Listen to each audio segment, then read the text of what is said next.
ஏன் இவ்வளவு ஏன் கேக்குறீங்க? நீங்க சப்ளையர் பிளேஸ்க்குலாம் போகும்போது எதுல வந்திருக்கீங்க மேடம்? கார்ல. என்ன வண்டி? ஷிஃப்டா? ஓ அப்படின்னுவாங்க. என்னடா இது, நான் என்ன கார்ல வந்து உடைக்கிறேடா. இதுவே நம்ம வந்து இப்ப நாங்க இது வாங்கியிருக்கோம், ஐக்ராஸ் வாங்கியிருக்கோமா, ஐக்ராஸா சூப்பர் சூப்பர், ஓ ஆல் ஒன் நம்பரா, அந்த நம்பர் வரைக்கும் பாக்குறாங்க. விஐபி நம்பர்னா வந்து இந்த மாதிரி கொடுப்பாங்கல்ல, அது எங்களோட ட்ரீமா இருந்துச்சு ஒவ்வொரு ப்ராசஸும். ஆனா எங்களுக்கு ரொம்ப ஸ்லோ அண்ட் ஸ்டடி தான். 4 ones வரும்ல. ஆமா, ஆல் ஒன் வந்தது. என் ஹஸ்பண்ட்க்கு அது ரொம்ப ஆசை. அதுக்கு இவ்வளவு அமௌண்ட் செலவு பண்ணி தான் அதை வாங்க முடியும்னு நினைச்சாரு.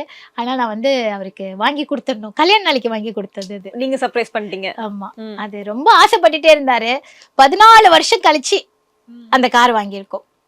உடனே எல்லாம் வாங்க மாட்டோம். எப்பவுமே என்ன பொறுத்த வரைக்கும் நிறுத்தி நிதானமா சூதானமா மேல ஏறுறதுதான் பெஸ்ட். இவங்க பண்ணிட்டாங்க அவங்க பண்ணிட்டாங்க பண்ண முடியாது, பண்ணணும் உடனே வாங்கணும் அப்படிலாம் இல்ல. நாங்க இந்த கடை ஆரம்பிக்கிறதுக்கு முன்னாடி கூட என் அக்கௌண்ட்ல நிறைய கேஷ் இருந்தது.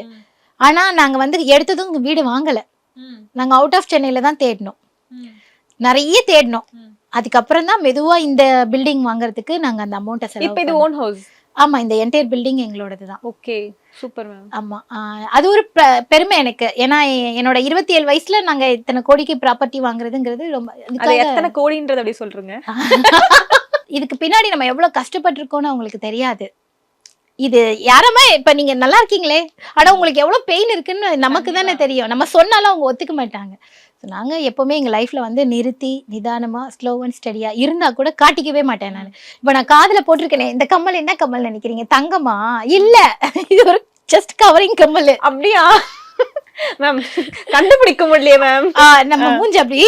சோ அதனால இது கம்பரிங் கம்மல் தான். என்ன இருந்தாலும் இல்லைன்னாலும் வெளியில தெரியக்கூடாது. ஏன்னா வச்சிருந்து நம்ம பிரயோஜனம் தான், அவங்களுக்கு என்ன அப்படின்ற மாதிரி தான். நான் மோஸ்ட்லி காட்டிக்க மாட்டேன். என்கிட்ட இவ்வளவு நகை இருக்கு, என் ஹஸ்பண்டுக்கே தெரியாது நான் எவ்வளவு நகை வச்சிருக்கேன்.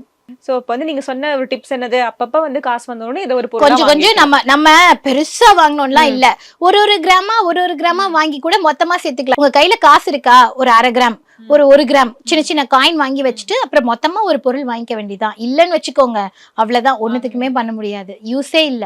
கோல்டு வந்து ரொம்ப கம்பல்சரி நமக்கு தேவைப்படுற ஒரு விஷயம்.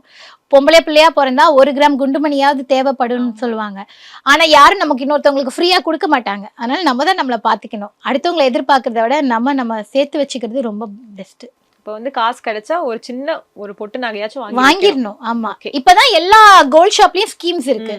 போடுங்க 10,000 5,000 எவ்வளவு முடியுதோ என்ன முடியுதோ போட்டு ஒரு பொருள் வாங்கி வச்சுக்கணும். ஏன்னா கோல்டு அவ்வளவு இம்பார்ட்டன்டா இருக்கு நமக்கு. தங்கம் இருப்ப வச்சுதான் ஒரு நாட்டையே வந்து கால்குலேட் பண்றாங்க. இப்ப மனுஷனை பண்ண மாட்டாங்களா? தங்கம் must. Yes ma'am, super ma'am. அடுத்து வேற என்ன மேம் நம்ம பார்க்க போறோம்? ஸோ இது வந்து பாத்தீங்கன்னா விக்டோரியன் பீட்ஸ் வச்ச பேங்கிள்ஸ். இதுலயுமே உங்களுக்கு நான் மேட் காட்டலாம். இங்க பாருங்க, இது வந்து மேட் பேங்கிள். ஓகே, இது விக்டோரியன், இது சீசெட். ஓ ஓகேவா, இது ஆன்டிக் சீசெட். எல்லாமே வேற வேற தெரியுதா? ஆமா, கலர் டிஃபரெண்டா. இது வெறும் ஆன்டிக். இது வந்து 799 ருபீஸ். இது வந்து 299 ருபீஸ் இந்த மேட்டு. இது வந்து 899. இது வந்து உங்களுக்கு 699. ஒவ்வொன்றும் ஒவ்வொரு ரேட் வரும். இதெல்லாம் நீங்க கையில போட்டீங்கன்னு வச்சுக்கோங்களேன், இது ஒரே கலர். என்னோட கை செயினும் இது கோல்டு மாதிரியே இருக்கும். இது என் கை செயினும் கோல்டு. இது பார்க்க ஒரே கலர்ல இருக்கா?